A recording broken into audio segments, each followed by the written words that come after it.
Hello வணக்கம். இது உங்கள் சிவி ஜோன். சொல்லணும் எப்படி இருக்கீங்க? இப்போ பார்த்தீங்கன்னா லைவில் வந்து ஒரு பயங்கரமான சண்டை. யாருக்கும் அப்படின்னு பார்த்தீங்கன்னா பிரஜனுக்கும் திவ்யாவுக்கும் நம்ம விக்ரமுக்கும் 3 பேருக்கும் சண்டை. எதுக்காக சண்டைன்னா, அதுக்கு முன்னாடி வந்து திவ்யா வந்து செம்ம டென்ஷன் ஆகிட்டாங்க. என்னென்னா, இப்போ வந்து விக்ரமுக்கு வந்துட்டு பிக் பாஸ் ஒரு மேற்பார்வையாளர் அப்படின்ற ஒரு விஷயத்தை கொடுத்துருக்காரு. அதனால் விக்ரம் என்ன பண்ணியிருக்காரு, திவ்யா கிட்ட ஒரு வேலை சொல்லியிருக்காரு. திவ்யா அப்போ வந்து பிக் பாஸ் வெளியே எல்லாரையும் கூப்பிடும்போது இவங்க போயிருக்காங்க, இவங்க லேட்டாக பண்ணாங்கன்னு சொல்லிட்டு அந்த வேலையை சபரியை பண்ண சொல்லி இவர் பண்ணியிருக்காரு. அது தப்பு.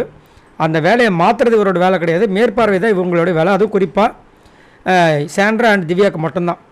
ஸோ இந்த விஷயத்தை அட்ரஸ் பண்ணிகிட்டே இருக்காங்க. அப்போ திடீர்னு வந்துட்டு பிரஜன் உள்ள வந்துட்டு உனக்கு நான் வார்னிங் கொடுக்குறேன் அப்படின்னு சொல்லிட்டு ஆரம்பிக்கிறார். யாருக்கு? விக்ரமுக்கு. ஏன் அப்படின்னு பார்த்தா, ஒரு வாட்டியும் இவர் வந்துட்டு இந்த கப்புள்ஸ்ன்ற ஒரு ஸ்டேட்மெண்ட்டை இப்போ கொஞ்ச நாளாக வச்சுட்டு இருக்கார். ஏன்னா எங்களுக்கு எமோஷ்னலாக வந்துட்டு சப்போர்ட் கிடையாது, ஆனால் அவங்களுக்கு இருக்குது அப்படின்னு. அதாவது எந்த விஷயத்தையுமே இப்போ விஜய் பார்வதி கிட்ட இருக்கிற பெரிய மைனஸ் பாயிண்ட்டோ திவாகர் கிட்ட இருக்கிற பெரிய மைனஸ் பாயிண்ட் என்னன்னா, ஒரு விஷயத்தை ஒரு வாட்டி சொன்னால் ஓகே, அதே ஒரு விஷயத்தை 10-15 வாட்டி சொல்லும்போது இரிட்டேட் ஆகும். இப்போது அதே மாதிரி இந்த விக்ரம் என்ன பண்ணுறாருனா, ஒரு விஷயத்தை 1000 வாட்டி சொல்லிகிட்டே இருக்கார். அதுவும் அதை பிரஜன்கிட்டே சொல்கிறார். நேற்றும் பார்த்தீங்கன்னா அவங்க சாண்ட்ரா வந்து ஒரு விஷயத்தை பண்ணியிருப்பாங்க, அந்த தோல்லாம் போட்டிருப்பாங்க. அதையும் வந்துட்டு பிரஜன் கிட்ட சொல்லி ஒரு மாதிரி பேசியிருப்பார்.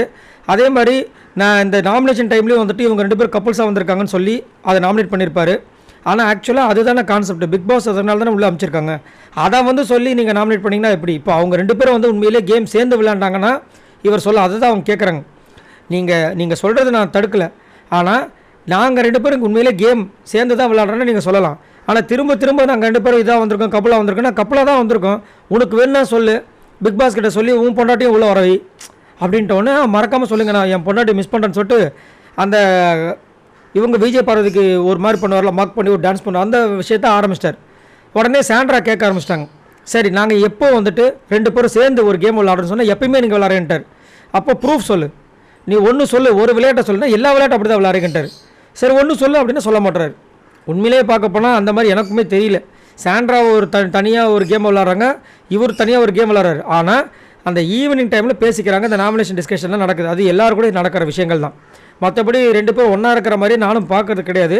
உங்களுக்கு எப்படி தோணுதுன்றதை சொல்லுங்கள். ஆனால் இங்கே வந்து வச்சு செஞ்சாங்க. இதில் என்ன ஒரு ஹைலைட்னா, விஜய் பார்வதி உள்ளே பூந்துட்டாங்க. ஏன்னா திவ்யா மேட்டரில் வந்து விஜய் பார்வதி உள்ளே பூந்து அந்த வேலையை அடுத்தவங்ககிட்ட கொடுக்கறது தலையோட வேலை, உன் வேலை கிடையாதுன்ற மாதிரி வச்சு செஞ்சு விட்டாங்க. அதுக்கப்புறம் இதையும் சொன்னாங்க, இதை வந்து இந்த மாதிரி தான் வரும்னு சொல்லிட்டு பிக் பாஸ் உள்ளே அமைச்சிருக்காங்க. அதையும் ஒரு காரணமாக சொல்லி நாமினேட் பண்ணுறதும் இங்கே வந்து சொல்கிறது எந்த விதத்தில் நியாயம் அப்படின்னு எல்லாருமே எஃப்ஜேலேருந்து எல்லாருமே சொல்ல ஆரம்பித்ததுனால அவருக்கு மூஞ்சி ஒரு மாதிரி ஆகிடுச்சு. நீங்கள் உங்களோட கருத்தை சொல்லுங்கள். இது வந்து பிக் பாஸோட பிளான், ஆனால் அந்த பிளானே தப்புன்னு சொல்லிட்டு ஒருத்தர் வந்து சொல்லிட்டு இருக்கும்போது எப்படி இருக்கும்? இது கண்டிப்பாக வந்து விஜய் சேதுபதி கேட்பார் அப்படின்றதுல மாற்றுக்கிறதே கிடையாது. உங்களோட கருத்துக்களை சொல்லுங்கள். பாய் நண்பர்களே.